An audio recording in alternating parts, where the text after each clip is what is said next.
Hi, everybody. I am so excited about today's episode. You do not want to miss it. Dr. Danenberg, who's a periodontist.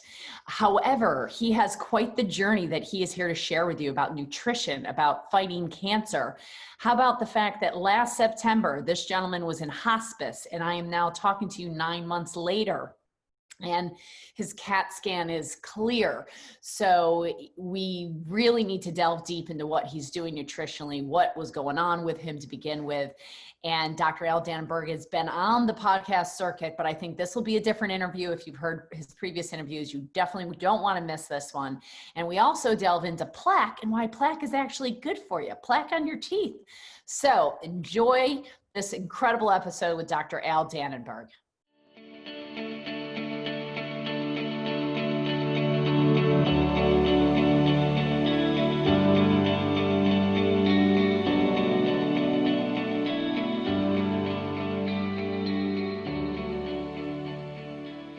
Welcome to the Beats with Kelly Kennedy from Our Heart to Yours. And today I have a most honored and special opportunity to interview Dr. Danenberg.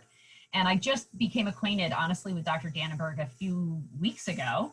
And we've had many conversations, and he is a breath of fresh air for me. Not only is he extremely knowledgeable, he's a periodontist by training. He's a biological periodontist. So that means he works in your mouth, essentially. But the conversations we have gone from A to Z. So we're going to try today to try to keep it to really two things that I want to talk about. One is the incredible opportunity that Dr. Al had just gotten certified through the International Academy of Biological Dentistry and Medicine, a certified class in nutrition. Congratulations, Dr. Al, for bringing nutrition. Thank you. Thank you. It's about time, don't you think? It's the first certification ever for biological, nutritional, dental professionals. Quite, I think, long time waiting, but finally here. It's wonderful. And Dr. Al has a very compelling story as well that we'll try to summarize briefly. But the purpose of this podcast is to teach our listeners how their body really works. And number one is what goes in the mouth is how the body really works is really important, correct? Absolutely. So tell us a little bit about your background and how you got involved with understanding that approach of the nutrition, if you would. Well, it's a long story, see? So I'm 73 years old. We can go way, way back and spend 2 or 3 weeks discussing this, or I'll make it succinct. So I went to dental school. I've been in practice for 44 years, kind of a long time. And I was doing conventional periodontics, which is basically treating gum tissue and damage to the bone of the jaw and jaw joint issues. And at the age of 59, I had a stroke. And I thought I was a healthy guy. Obviously not. I weighed 187 pounds. I'm only 5'7", a little chunky maybe. Ate lots of good carbs, a lot of sugar, ran, a mile or two, 4 or 5 days a week. And I was kind of like most of my contemporaries. And I had a stroke. Could have died, but I didn't, by the way. And my physicians, basically conventional physicians, saved my life, put me on 7 medicines for the rest of my life.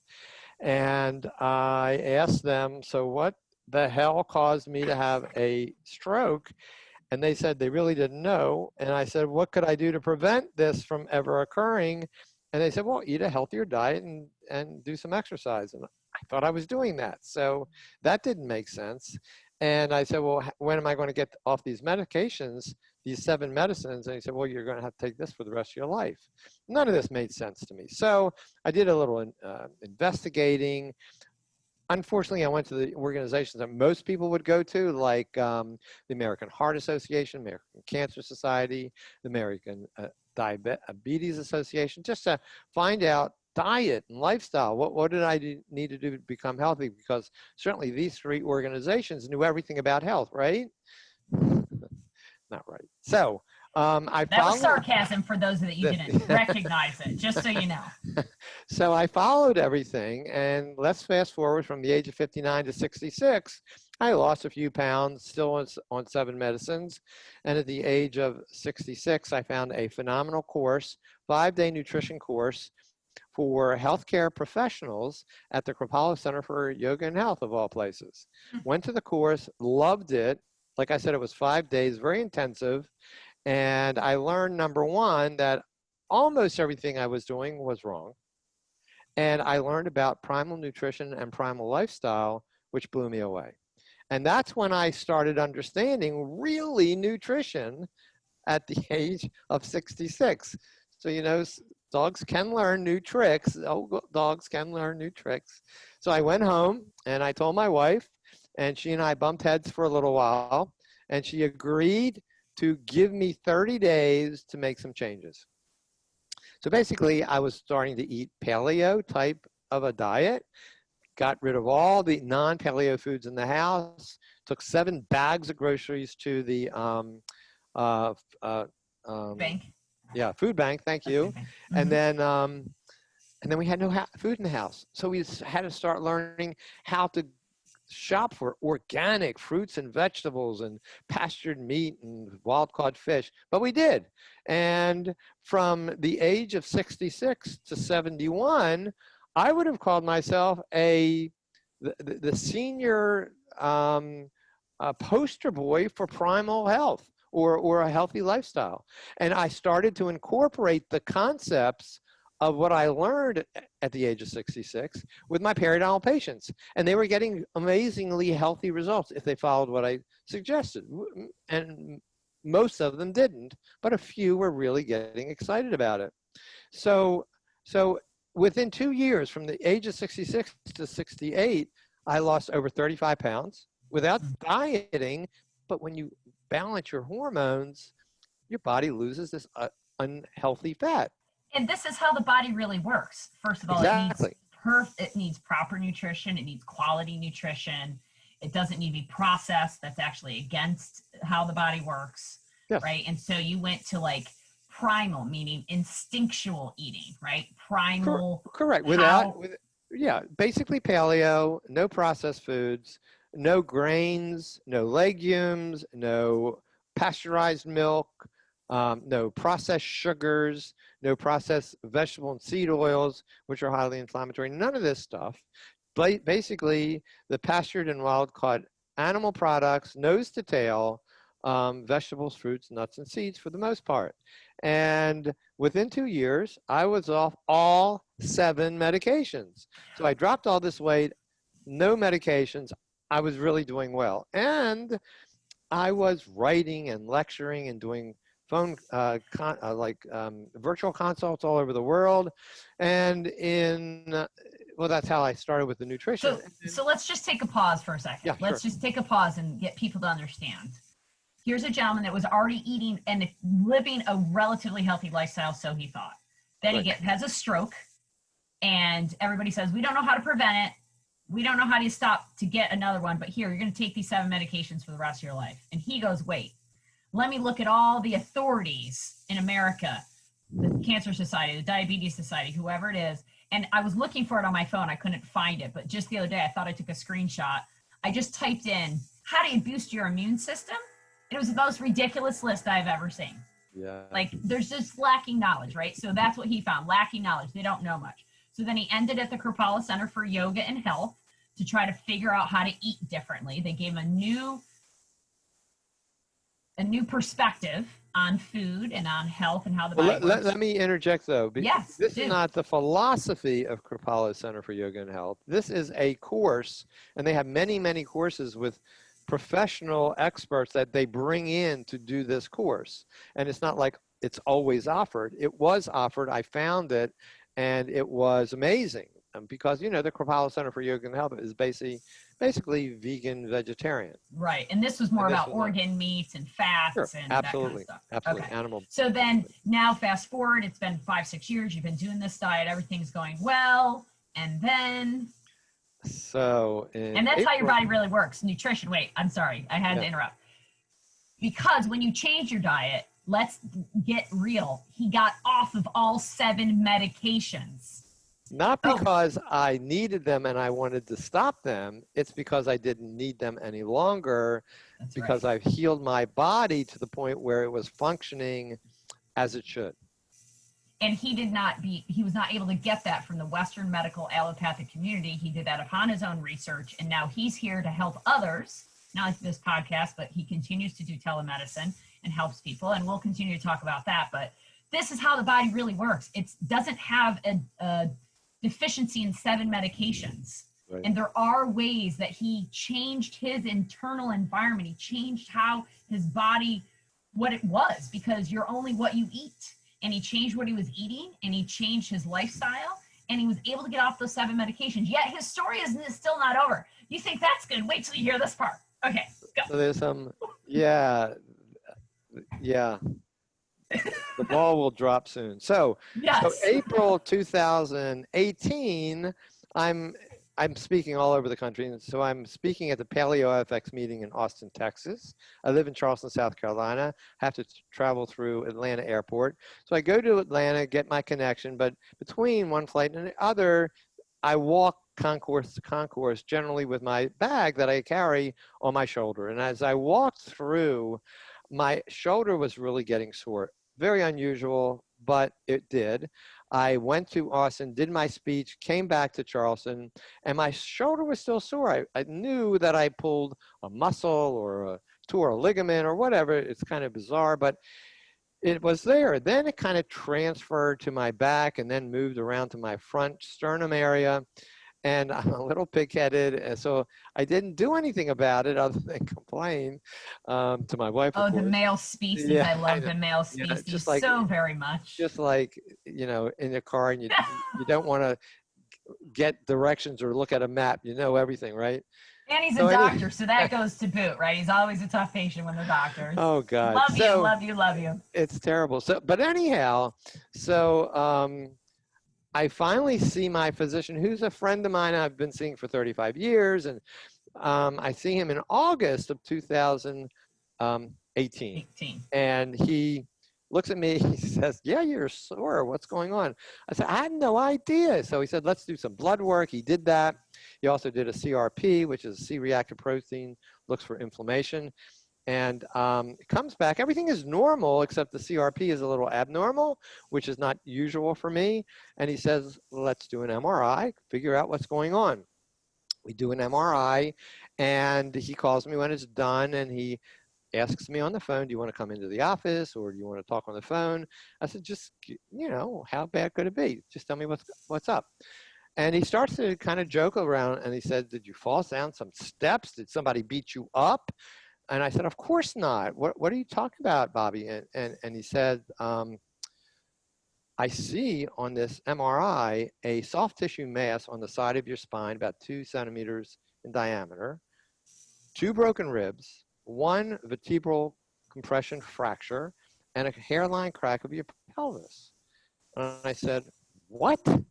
And he says, in a very serious tone, I would be very concerned if I were you. Basically, I think you have either lymphoma, leukemia, or multiple myeloma. Now, wait a minute. I have coined myself the senior poster boy for healthy living, and I am diagnosed with cancer, and I've been eating unbelievably well since I was 66, and now I'm 71. How could that be? I'll tell you how that could be later on, because I know how that happened. But we get in we bring in an oncologist. An oncologist. Yeah, thank you. See, it's hard for him to say because nobody wants to go see the oncologist. So he does a bunch of other tests, including a PET scan, which is a test that injects some radioactive glucose to kind of light up where the cancer cells are, and a biopsy of that soft tissue mass, a bunch of other chemistries and blood work. And he and I meet for the first time with my wife and 2 adult children, and he basically says, I have IgA kappa light chain multiple myeloma long-term for a bone marrow cancer, which is number 1, incurable, and number 2, I will die in 3 to 6 months if I do nothing.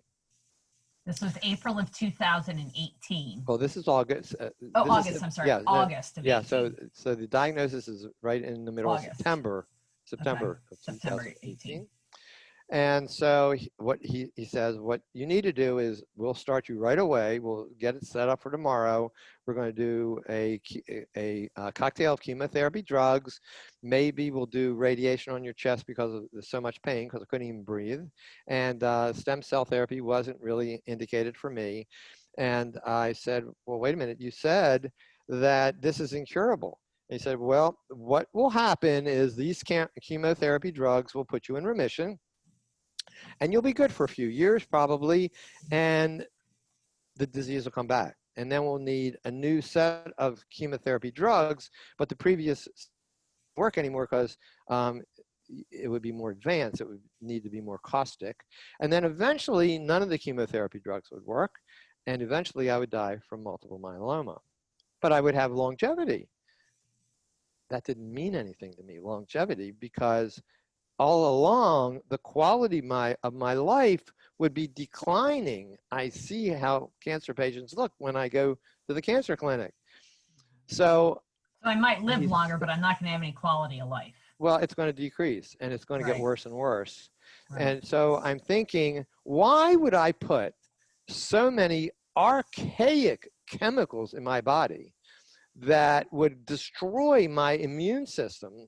It's already weakened, destroy my immune system and maybe have it rebuilt artificially. Just didn't make sense to me. And there's no medical sense in that scenario at all. So I rejected chemotherapy and I explained to him I would do radiation therapy because I couldn't breathe. It was so painful in my chest. So that took care of the pain. Didn't take care of the disease, just the pain. And then I investigated a variety of potentially unconventional cancer protocols. And I came up with a few and I started them. And to make this story a little shorter, basically I did these protocols that I created myself with a little help from some of my integrative friends. And in essence, I never got worse, but I never got really any better. So there was no remission. One of the biggest problems with my disease is that it literally eats away at my bone. So my bone is extremely fragile, lots of lytic lesions, just like a patient with severe osteoporosis, lots of holes throughout my bone. And my bone, my skeleton can't support my weight. So in essence, it would be easy for me to break a bone. And these are called pathological fractures. And I had a few along the way, but it's still relatively good quality of life. The progression of the disease wasn't happening, but there was no remission. So let's fast forward to maybe August of 2019. It's about a year after my diagnosis. I've lived longer than my prognosis. And I'm standing in my bathroom, brushing my teeth, which I know how to do very well, by the way. And I'm brushing and cleaning my teeth. My feet are planted on the floor. And I go to twist to the left, maybe 90 degrees, to throw my dental floss in the trash can. Now, I know that my skeleton is brittle, but I don't know what that really means. So I twist to the left, and my right femur snaps in half. I crash to the floor. And the femur is the strongest bone in the entire body, can take up to 2,000 pounds of weight on it, and yet he just turned, and that's how fragile his bones were for everybody to understand. Snapped like a toothpick. I collapsed to the floor instantaneously. Obviously, if you are standing on two legs and all of a sudden you only have one leg, your balance is off, you fall to the floor. I fell to the floor, broke 2 ribs, and broke my right humerus completely in half. Upper arm. Right. Yeah. So I am literally laying on the floor. I can't really move. I'm in more pain than you can imagine. Whatever you can imagine, just multiply by 10. And I'm screaming. So my wife runs in. She's an RN, but that doesn't really mean anything. Obviously, it's emotionally draining for both of us. She calls EMS. They have a hard time negotiating to get into the bathroom. I can't move. Their cart can't, their gurney can't really fit through the doorways. Sure. So they eventually get me out on a gurney, get me to the hospital, and I'm ready to die. And I want to die. I know that outlived my prognosis. I knew that I was doing amazingly well until now. And I'm thinking there is no way for me to regain my quality of life with my entire right body, for the most part, crushed. So when I get to the hospital, they fix my right leg, because if they didn't, the femoral artery would have been torn and I would have bled to death. So they had to do that. They don't fix my arm. I reject everything else they want to do for me. And they send me to hospice hospital to die. And that's where I went. And this is now the beginning of September 2019. And Fall, right? The fall of 19, right? Yes, in September. Okay. Okay. And literally a year after my diagnosis. And there's a hurricane coming to Charleston. And it is 1 mile an hour moving at 1 mile an hour, but the winds are 187 miles an hour, and the hospital is ordered to evacuate, and they don't have a place to send me. And my wife scrambles to get a hospital bed in our house, and they send me to my home, but I'm still under hospice. And the hurricane comes, the power goes out. By the way, hospital beds are electric. They won't move. I can't move. It's hot. It's 90 degrees outside. It's sticky. I'm miserable. I have a catheter in. I can't go to the bathroom. I need a bedpan. I demoralized. It is awful. And I really wished I died. So the hurricane leaves, the power comes on. My wife, who is quite an amazing person, kind of gives me some tough love. And she kind of says, you know, you're not a victim, you're a survivor. Look how well you did for the first year with your protocols, and now you had this accident, but are you giving up? You know, get your head together. So she kind of forced me to get started with my new protocols that I was on. She brought a full-time nurse in to help me do what I had to do, because I couldn't do anything on my own, and a physical therapist to help me move a little bit. Well, then I rallied, amazingly rallied, and went back to my protocols. I was able to get all in a walker, get that catheter out after 30 days. That's forever. And then I started walking with a rollator outside, and I was doing quite well. The October, I saw my oncologist, and he was quite impressed, and he's talking to me about things, and he said that there's some new immunotherapy drugs that were just approved by the FDA for my particular disease, my particular malignant plasma cells.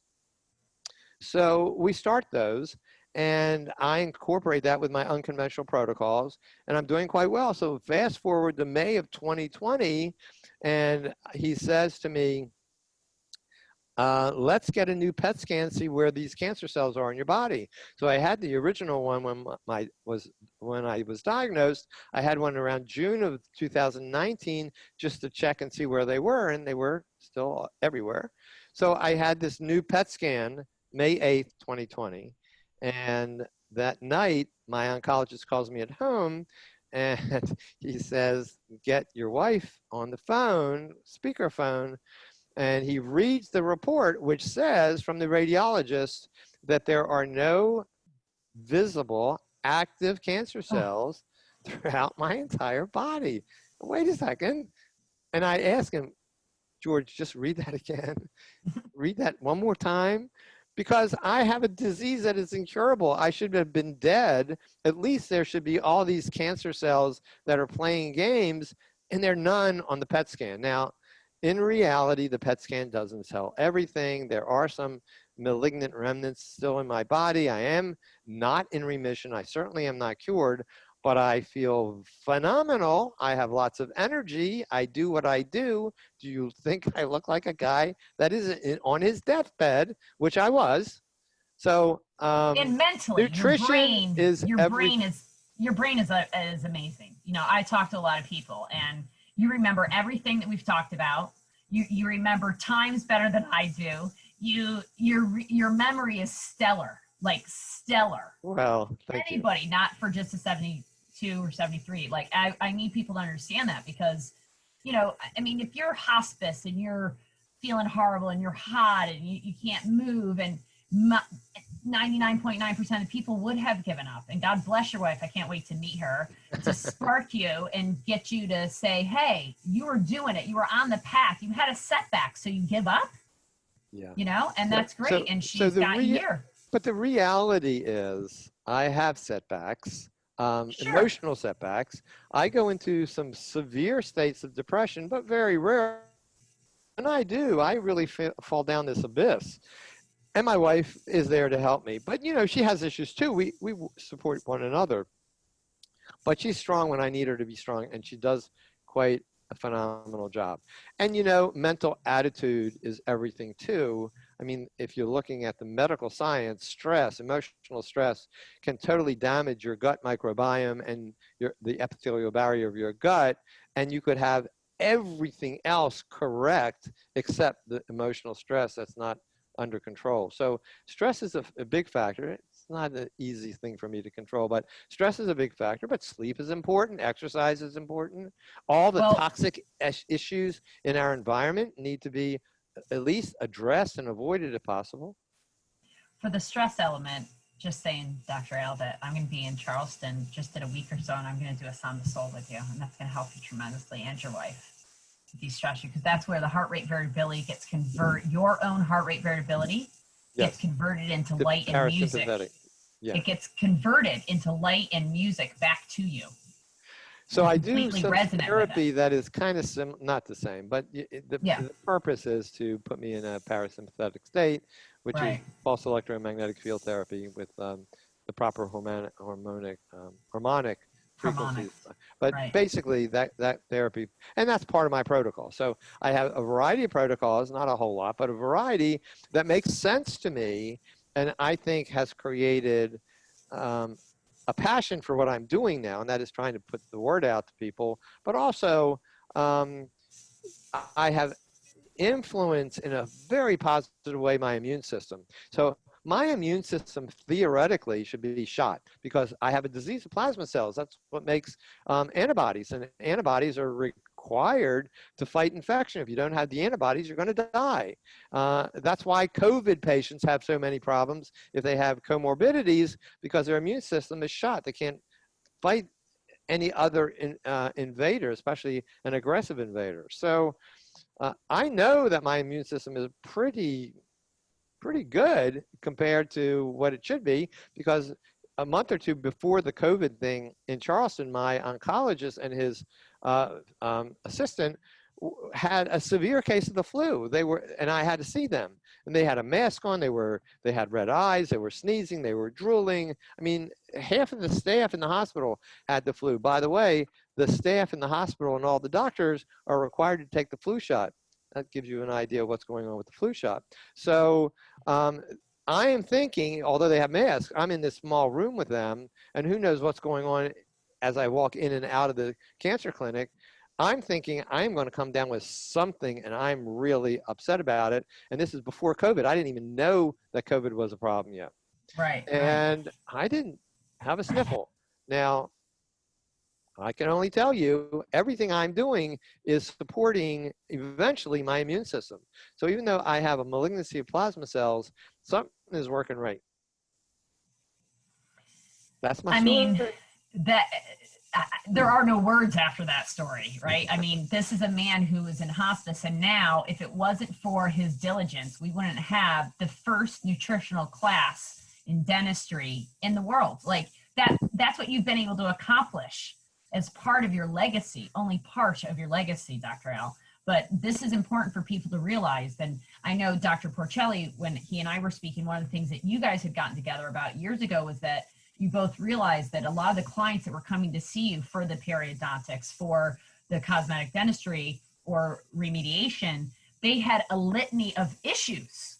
And like what one of the other dentists talked to me about was that he just looked at all the patients going, there's got to be something else going on for these patients. Why are all the patients coming to us really sick and have all this dentistry? There's got to be a link, right? And I think that's something that so many people don't look at, you know, and we really want to be clear that how your body really works is there's a connection between your mouth, your gut, and your brain. And the microbiome in your mouth, the microbiome in your gut affects your entire nervous system and affects every aspect of your body. And from a dental perspective, I mean, okay, I just have to say it. You got to talk about plaque for 5 minutes. I know it's a total tangent. Has nothing to do with what we're talking about. But now you understand why we need to have Dr. Al on like 7 podcasts, you guys, because that story alone is inspiring. Go ahead. But I have to tell you where disease starts, and it's not in the mouth. It's in the gut. And we can talk about the changes in the gut that eventually affects the immune system, that eventually pours into the bloodstream, creating metabolic endotoxemia and chronic systemic inflammation that eventually migrates to every organ system in the body. And by the way, the mouth is one of them. So the mouth is made up of as many as maybe 700 species of microbes. Any individual may only have 100 or 200, but it could be up to 700 or so that have been identified in the mouth. And they are in a state of homeostasis. They're in very happy times. It's a beautiful garden of bacteria. And the dental plaque, which is a biological biofilm in the human body around the gum and tooth margin, the dental plaque is healthy until Pause. Healthy until it's not healthy. No, it's not healthy. And why would that be? Number one, the dental plaque is healthy because it serves a biological process. Somebody smarter than me created all of us that works in an amazingly beautiful story, like a machine that is just purring for years and years and years. That biological dental plaque does 3 things. It is the gatekeeper to minerals from the saliva to get on the root surface of the teeth to literally remineralize it 24 hours a day, 7 days a week. It also harbors this beautiful garden of bacteria. Each one of the bacterium may be very virulent in its own right if it were to overgrow, but they are all in a state of balance, meaning that the bad guys are being brought under control by other good guys, and if the bad guys left, the good guys could become the bad guys. So all of these guys of bacteria, or gals and guys, all of these bacteria produce a substance of a type of hydrogen peroxide. Hydrogen peroxide is extremely killing for other pathogenic bacteria. So it's like an antimicrobial of its own. So when other pathogens in the mouth want to get into the gum tooth surface, these bacteria producing this hydrogen peroxide literally kill them in their tracks, so they can't get through. And then the third thing that the dental plaque does is that it is made up of a variety of buffers, chemical buffers, that maintains an acid level that doesn't allow the tooth root to decay. If the dental plaque was not there, decay could easily occur, especially if you're eating a lot of acidy foods for a long time. The dental plaque has 3 purposes, like I said. It's amazing. The problem is... So just so everybody, so microbes, once again, are bugs, right? But we have microbes in our body all the time, correct? As a matter of fact, we have 38 trillion microbes in our body, bugs, but we are only made up of 30 trillion human cells. So we are more buggy than human.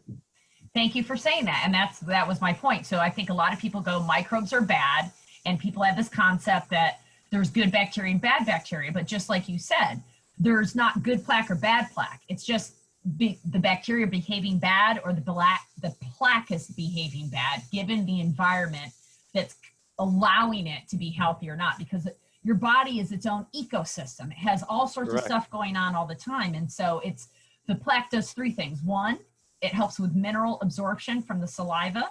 Number 2, it harbors, it's a safe haven for the balancing bacteria to allow your body to have that proper microbiome. And number 3, it acts as a buffer, the plaque does, so that you have the proper acidic environment in the mouth so that pathogenic bugs cannot take hold. Correct? Correct. And it stays that way unless something causes it to overgrow with pathogenic bacteria. And the thing that will make it overgrow is the immune system weakening because of damage in the gut called dysbiosis, and damage in the bloodstream because of this endotoxemia that leaks in with certain substances called lipopolysaccharides that are extremely toxic to the body. And these are the cell walls of some bad bacteria that leak out of the gut because the epithelial barrier of the gut is breaking down. It is a constant struggle for the immune system to fight this, and it can't do a good job because it's always on alert and always fighting. And because of that weakening in the immune system, the bacteria in the mouth can easily get out of control, especially if now you're eating these foods like sugars that are feeding this unhealthy bacteria. So it's almost like somebody's trying to put out the fire in your house, but another person is pouring gasoline on the fire. It can't work. You have to not only give the right nutrients, put the fire out in the gut, and then get everything healthy. Once the infection starts in the gum and there's bleeding, and by the way, there was a study that showed that 92% of US adults have some form of gum inflammation, which is called gingivitis. Not bleeding gums like it's pouring out of your gum tissue, but bleeding a little pink on a toothbrush or a dental floss. You know, if you're a man and shaving and you're using a mirror, and a woman putting on her makeup using a mirror, and all of a sudden you see a drop of blood drop out of your ear, would you be concerned? Yes. But why Yes. are we not concerned when we see a little bleeding in our mouth? You go to the dentist and the hygienist cleans your teeth, and you say to the hygienist, how are my gums? Because they feel great to me. And the hygienist says, they look terrific. There's just a little bleeding in this lower molar area. A little bleeding? How pregnant do you want to be?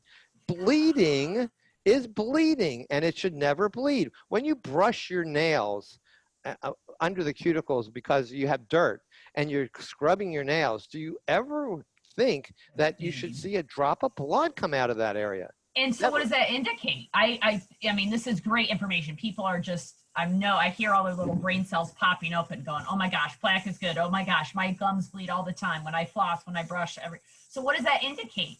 Well, first if of they all, have bleeding gums? It indicates, number one, dysbiosis in the gut. So improper bacteria, that's what dysbiosis means. Improper bacteria in the gut. An overgrowth of the really bad guys. The bad guys are not bad in their state of balance, but now they are overgrowing and they are very bad. And that very bad bacteria in the gut change the bacteria in the mouth to become very bad. And now that dental plaque is no longer healthy, it is very unhealthy, and it's causing inflammation and infection under the gum. And what's even worse, in your gut is the bad bacteria in your gut is leaking into your bloodstream, called a leaky gut. Now the bad bacteria in your mouth that got under the gum and it's broken down all this good plaque, and it's going into your bloodstream. Now you have a leaky periodontal pocket, but not just in the blood system, not just capillaries.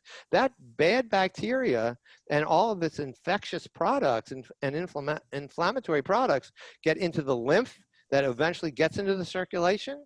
People don't even think about that. It also gets along the nerve sheaths, the myelin sheath of nerves, travels through all kinds of bone structure. And some of these very, very virulent bacteria in the mouth can embed themselves in epithelial cells and blood cells. They can become dormant and literally move through other parts of the body undetected and then regrow in other areas. This is a very virulent type of problem. And we can develop serious disease from gum infection. But it didn't start in the mouth, it started in the gut. At least I would say 95 to 98% of the time.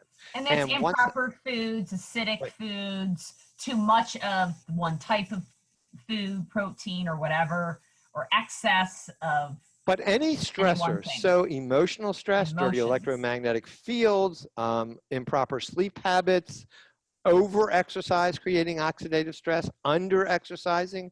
There are so many factors, over-the-counter medications. I'll give you another example in a dental office. Bleaching trays that are used overnight on an everyday basis, because some people think chalky white is pretty. Those bleaching trays, which have excessively high hydrogen peroxide, have been shown in a study that was published maybe 5 years ago, they can leak under the gum tissue, get into the bloodstream, or they can be swallowed to get into the gut, and it will create oxidative stress similar to the levels of a person that had a heart attack. So what I'm saying is there are a lot of stressors we don't know about, but we can certainly do a little research and get out of our life or reduce the levels of that. Certain things we can absolutely eliminate. Certain things, you know, you have to pick your battles. Some things you just can't. But I will tell you, if you reduce the load, the stress load, your body can do quite a bit on its own. Your body can detoxify mercury if you're not loading it up with all other stressors and inactivating your detoxification system. And the lymphatic piece that you brought to everybody's attention, Dr. Al has no idea, y'all, that I'm a lymphologist, that I'm a lymphomaniac, and that primarily what we do. Well, you tell me, was I right or wrong? You're totally right. And right down to the nerve sheath. When you talk about the myelin sheath, there are nerve cells inside the nerves. So when people have nervous system disorders and so forth, I sit there and go, well, your lymph is toxed. And so we need to drain out your toxic load and let the body move that through, because I know we talk about the gut being the immune system, but I would also like to bring everybody's attention to 80% of your lymphatics are also in your gut. And absolutely. I would guess, I would be the one that says, well, I'd like to say that more your lymphatic area is your immune system that plays with your gut quite a bit, but that's a debate for another day. And the microbes also. So the microbes really sense the invaders, and because we're talking about 38 trillion microbes and only 100 or 200,000 cells that are a part of the immune system. So they are actually telling the immune system cells what's going on in chemical and frequency manners that are unrealized by us, even maybe sound waves, which are kind of exciting. And, you know, it's bizarre when you start to think of the potential possibilities. But the communication is broad and instantaneous. And frequency. It's all about frequency. We are electrical beings. Exactly. Yep. End of story. We need minerals. Yep. We need minerals, and we need to conduct our electricity, and we need to move. Yes. I mean, Dr. Alley keeps saying not to be so formal, because you're just a wealth of knowledge, and we need to have you back. But I do want people to be able to access you and access your protocols, because I know I'm going to get a lot of questions about that. So let's just give them access to you. So it's it's drdanenberg.com, isn't it? Or draldanenberg.com. No, just drdanenberg.com. drdanenberg.com. So it would be al at drdanenberg.com. So you can email him. We'll put that at the bottom of this podcast. You can email him your questions. He does do virtual consults as well. Yes. And so you can access him from wherever you are in the world. And if you are a practitioner or can lay people take your new course? So it's not I wrote the course, but it's being sponsored by the IABDM. So right. You would have to go through the IABDM and apply. I'm thinking that you have to become a member of the IABDM. I'm not sure the requirements to become a member, but it is designed because it's based on dentistry and nutrition. I also talk about things in the mouth in that course. So it is designed for dentists, dental hygienists, and all dental staff. So it is designed for a lay type person in the healthcare profession.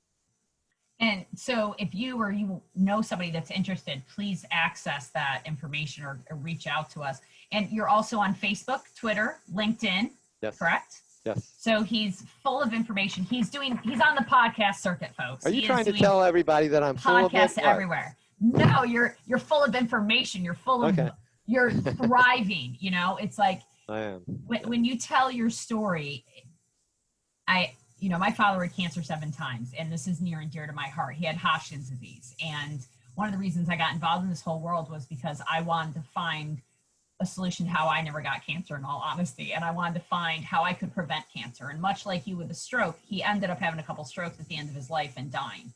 And nobody could tell me how to prevent living that same lifestyle. It was never nutritionally based, though. Every time I tried to get him to change his diet, they told me I was crazy. And he never really ate he never ate a good diet at all, now that I know what I know. And he ate a very limited diet, right?